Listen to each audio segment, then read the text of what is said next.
A Psychical Prank by John Kendrick Bangs. Read by John Taylor, Southeast Missouri, September 2006. Willis had met Miss Hollister but once, and that, for a certain purpose, was sufficient. He was smitten. She represented in every way his ideal, although until he had met her his ideal had been something radically different. She was not at all Juno-esque, and the maiden of his dreams had been decidedly so. She had auburn hair, which hitherto Willis had detested. Indeed, if the same hirsute wealth had adorned some other woman's head, Willis would have called it red. This shows how completely he was smitten. She changed his point of view entirely. She shattered his old ideal and set herself up in its stead, and she did most of it with a smile.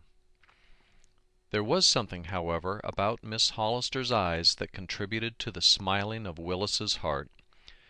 They were great, round, lustrous orbs, and deep.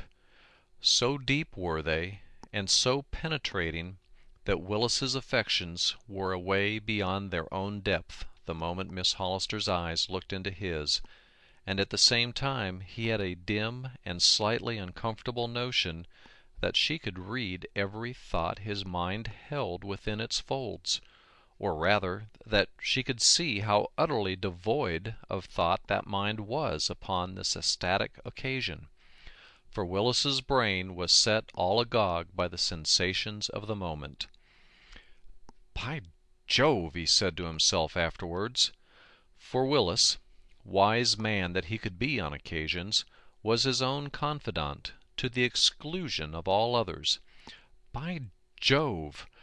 I believe she can peer into my very soul.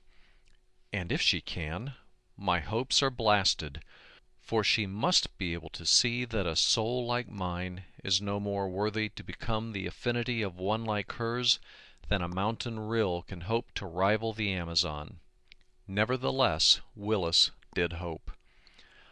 Something may turn up, and perhaps I can devise some scheme by means of which my imperfections can be hidden from her. Maybe I can put stained glass over the windows of my soul and keep her from looking through them at my shortcomings. Smoked glasses, perhaps. And why not?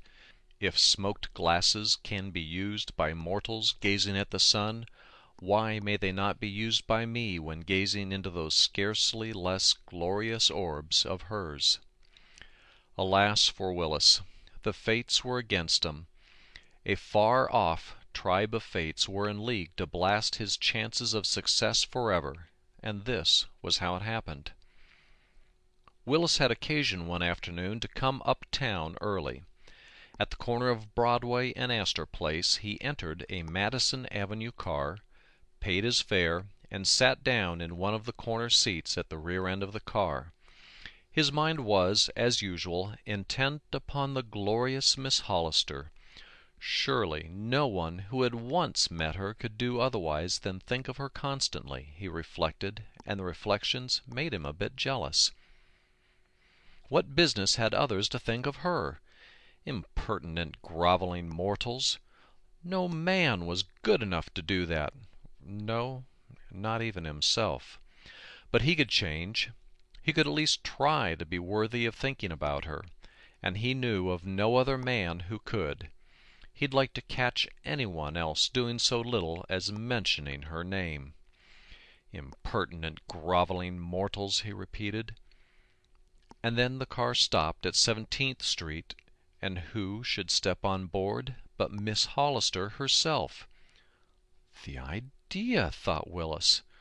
By Jove, there she is! On a horse-car, too! How atrocious! One might as well expect to see Minerva driving in a grocer's wagon as Miss Hollister in a horse-car. Miserable, untactful world to compel Minerva to ride in a horse-cart, or rather Miss Hollister to ride in a grocer's car. Absurdest of absurdities. Here he raised his hat, for Miss Hollister had bowed sweetly to him as she passed on to the far end of the car, where she stood hanging onto a strap. "I wonder why she doesn't sit down," thought Willis, for as he looked about the car he observed that with the exception of the one he occupied, all the seats were vacant. In fact, the only persons on board were Miss Hollister, the driver, the conductor, and himself. "I think I'll go speak to her," he thought, and then he thought again. "No, I'd better not. She saw me when she entered, and if she had wished to speak to me she would have sat down here beside me, or opposite me, perhaps. I shall show myself worthy of her by not thrusting my presence upon her. But I wonder why she stands. She looks tired enough." Here Miss Hollister indulged in a very singular performance. She bowed her head slightly at someone, apparently on the sidewalk, Willis thought, murmured something, the purport of which Willis could not catch, and sat down in the middle of the seat on the other side of the car, looking very much annoyed, in fact, almost unamiable. Willis was more mystified than ever, but his mystification was as nothing compared to his anxiety when, on reaching 42nd Street, Miss Hollister rose, and sweeping by him without a sign of recognition, left the car. "Cut, by thunder!" ejaculated Willis in consternation. "And why, I wonder?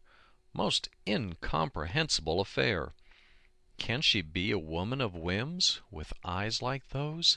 Never! Impossible! And yet what else can be the matter?" Try as he might, Willis could not solve the problem. It was utterly past solution as far as he was concerned.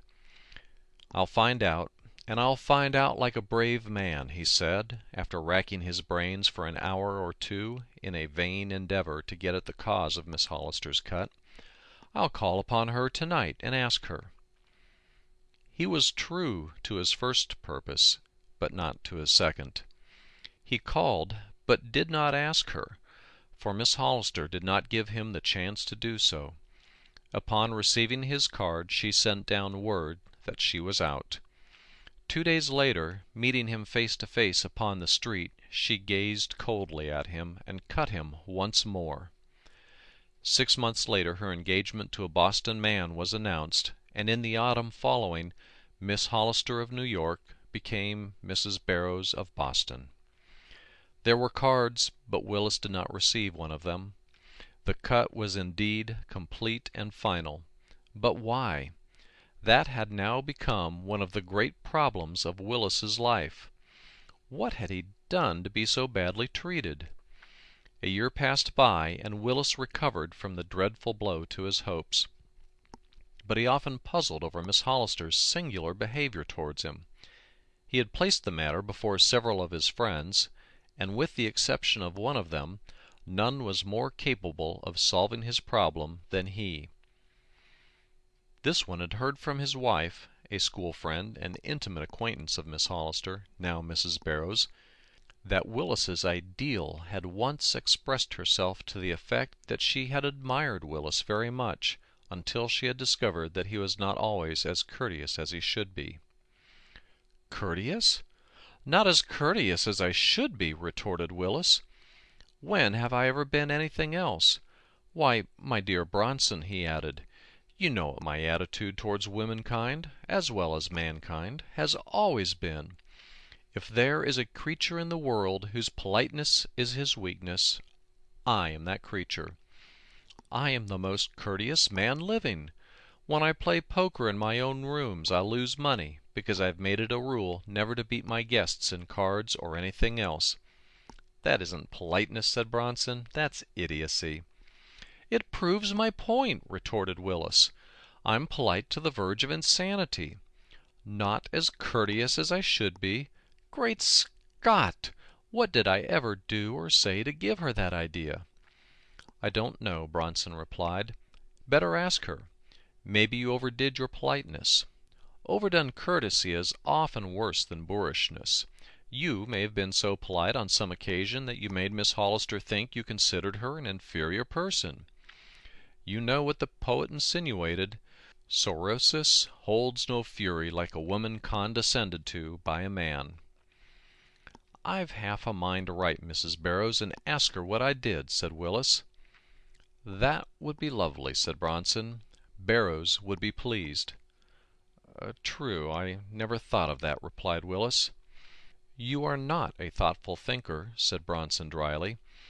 "If I were you I'd bide my time, and some day you may get an explanation.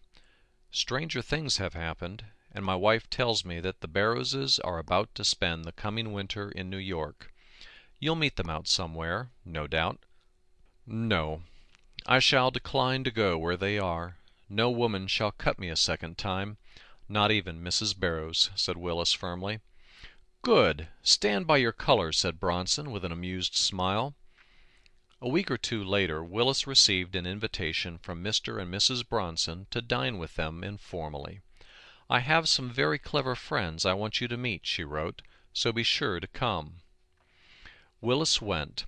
The clever friends were Mr. and Mrs. Barrows, and to the surprise of Willis he was received most effusively by the quondam Miss Hollister. "Why, Mr. Willis," she said, extending her hand to him, "how delightful to see you again!" "Thank you," said Willis, in some confusion. I am sure it is a very pleasant surprise for me.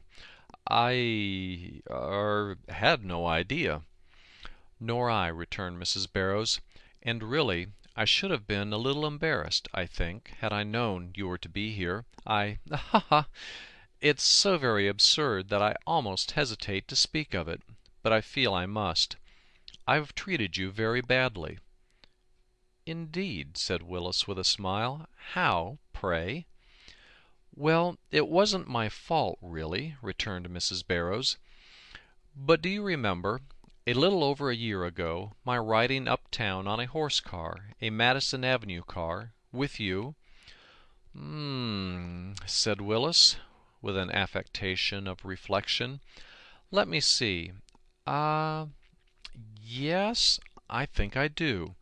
We were the only ones on board, I believe, and here Mrs. Barrows laughed outright. "You thought we were the only ones on board, but we weren't. The car was crowded," she said. "Then I don't remember it," said Willis. "The only time I ever rode on a horse car with you, to my knowledge, was—" "I know. This was the occasion," interrupted Mrs. Barrows. "You sat in a corner at the rear end of the car when I entered, and I was very much put out with you because it remained for a stranger whom I had often seen, and to whom I had, for reasons unknown even to myself, taken a deep aversion, to offer me his seat, and what is more, compel me to take it." "I don't understand," said Willis. "We were alone on the car." "To your eyes we were, although at the time I did not know it. To my eyes, when I boarded it, the car was occupied by enough people to fill all the seats. You returned my bow as I entered, but did not offer me your seat. The stranger did, and while I tried to decline it, I was unable to do so. He was a man of about my own age, and he had a most remarkable pair of eyes. There was no resisting them. His offer was a command, and as I rode along, and thought of your sitting motionless at the end of the car, compelling me to stand, and being indirectly responsible for my acceptance of courtesies from a total and disagreeable stranger, I became so very indignant with you that I passed you without recognition as soon as I could summon up courage to leave. I could not understand why you, who had seemed to me the soul of politeness, should upon this occasion have failed to do, not what I should exact from any man, but what I had reason to expect of you." "But, Mrs. Barrows," remonstrated Willis, "why should I give up a seat to a lady when there were 20 other seats unoccupied on the same car?" "There is no reason in the world why you should," replied Mrs. Barrows. "But it was not until last winter that I discovered the trick that had been put upon us." "Ah," said Willis, "trick?" "Yes," said Mrs. Barrows, "it was a trick. The car was, empty to your eyes, but crowded to mine with the astral bodies of the members of the Boston Theosophical Society." "What?" roared Willis. "It is just as I have said," replied Mrs. Barrows with a silvery laugh. "They are all great friends of my husband's, and one night last winter he dined them at our house, and who do you suppose walked in first?" "Madame Blavatsky's ghost?" suggested Willis with a grin. "Not quite," returned Mrs. Barrows, "but the horrible stranger of the horse car. And do you know, he recalled the whole thing to my mind, assuring me that he and the others had projected their astral bodies over to New York for a week, and had a magnificent time unperceived by all save myself, who was unconsciously psychic, and so able to perceive them in their invisible forms." "It was a mean trick on me, Mrs. Barrows," said Willis ruefully, as soon as he had recovered sufficiently from his surprise to speak. "Oh, no," she replied, with a repetition of her charming laugh, which re-aroused in Willis's breast all the regrets of a lost cause. "They didn't intend it especially for you, anyhow." "Well," said Willis, "I think they did. They were friends of your husband's, and they wanted to ruin me." "Ruin you? And why should the friends of Mr. Barrows have wished to do that?" asked Mrs. Barrows in astonishment. "Because," began Willis slowly and softly, "because they probably knew that from the moment I met you But that is a story with a disagreeable climax, Mrs. Barrows, so I shall not tell it. How do you like Boston?" The End of a Psychical Prank by John Kendrick Bangs. Read by John Taylor. Southeast Missouri, September 2006.